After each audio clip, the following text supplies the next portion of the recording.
2-3 দিন বসে শুয়েছিলাম। শুয়ে থাকার পরে আমি ওই ব্যয়ের কাছে ফোন করলাম, এই ব্যয় আমি কী করতে পারি। 2-3 দিন শোয়া ছিলেন? হ্যাঁ, এরকম বাত ব্যথা ছিল? হ্যাঁ। এখন হাঁটতে পারতেছেন? হাঁটেন? হাঁটতেছি, কাজ হাঁটেন দিন দেখি কীরকম হাঁটতে দেখবো আমরা দেখবো। এবং আমাদের জুনিয়র ডাক্তার তোমাদের মনে সাহস বাড়ুক, উজ্জীবিত হোক। 3 দিন ধরে নাকি শোয়া থাকতো। 3 দিন ধরে শোয়া ছিল এই অস্টিওআর্থ্রাইটিস বাত ব্যথা রোগ। অথচ তারপর আপনি সাথে করে নিয়ে আসছিলেন? আমি ফোন করে পাঠিয়ে দিলাম। ও, আপনি ফোন করে পাঠিয়ে দিয়েছিলেন। বসেন। আমি খুলনা চিকিৎসা হলো না, খুলনা চিকিৎসা হচ্ছিল? Therapy. So let's see the cases record. The patient is chilly.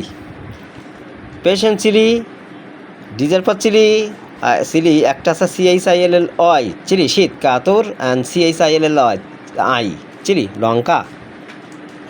Mind irritable sympathetic and thirst 1+ is to after 2-3 days, মানে 2-3 দিন মাথায় পায়খানা বেগ হতো, urine normal.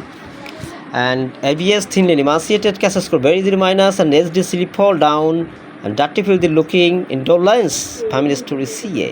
At first we prescribed Brimstone. আমরা ব্রিমস্টোন প্রেসক্রিপশন করেছিলাম।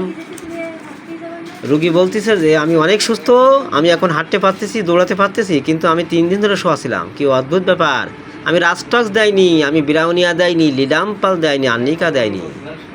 আমি দেখেছি হানিম্যান থিওরি, রুগী কি ওষুধের রুগী, আমি তাই বেঁচেছি। এখন রুগী বলতেছে আমি হাঁটতে দৌড়াতে পারতেছি, অথচ 3 দিন ধরে নাকি শোয়া থাক, 3-4 দিন মাথায় একদিন। So this is classical theory, Hahnemann theory. Treat the patient, not the disease. রোগ আরোগ্য হবেই যদি কনস্টিটিউশনাল ট্রিটমেন্ট হয়। একটার পর একটা অস্টিওআর্থ্রাইটিস বাত ব্যথা রোগী, অপারেশন করতে হবে, মরে যাবে রোগী। আপনি অপারেশন করেন, নইলে তাড়াতাড়ি আপনার মাজার সমস্যা হবে, আপনি বড় বিপদে পড়ে যাবেন, 2 লাখ টাকা লাগবে। অ্যালোপ্যাথি ডাক্তার এই কথা বলে, কিন্তু সেই সব রোগী দেখতেছি একদম হোমিওপ্যাথিতে ভালো হয়ে যাচ্ছে।